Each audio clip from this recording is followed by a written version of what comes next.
nakatanggap ng mahigit 964,000 pesos na halaga ng mga livelihood kits at allowance ang 62 TESDA scholars na matagumpay na nakapagtapos ng TESDA Carpentry NC2 training sa Colombio, Sultan Kudarat.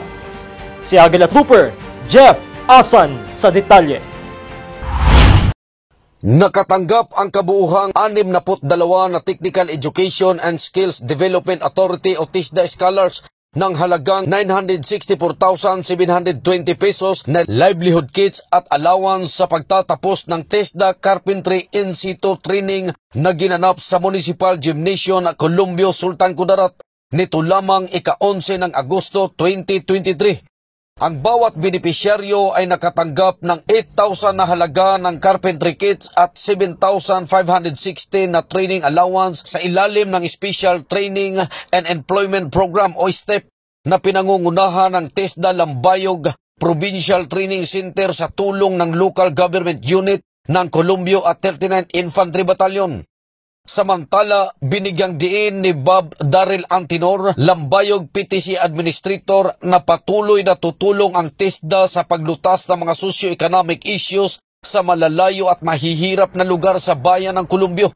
Patuloy ang pagbibigay oportunidad sa mga komunidad na maituturing na geographically isolated and disadvantaged areas o GIDAS upang mas magkaroon sila ng mas maunlad na pamumuhay. 2022, ang scholars natin ay 1,229 kasama na kayo doon. Ganon karami po ang aming naibigay ng mga scholarship. Yan po ay sa buong Sultan Kudarat. Ang mga nasabing benepisyaryo ay miyembro ng Peace and Development Volunteers and Farmers Association o PDBFA ng Barangay Iday, Barangay Makat at Barangay Lumuyon na nooy tinaguriang CTG affected areas na ngayon ay nabago sa pamamagitan ng Community Support Program ng 39th IB. Ang TESDA bilang nangungunang ahensya sa Poverty Reduction, Livelihood and Employment Cluster ng National Task Force in Ending Local Communist Armed Conflict o NTF-ELCAC ay naglalayong maiangat ang pamumuhay sa mga komunidad upang mapigilan ang muling pagbabalik ng kaguluhan sa mga dating lugar na mababalot ng pangamba dulot ng insurhensiya.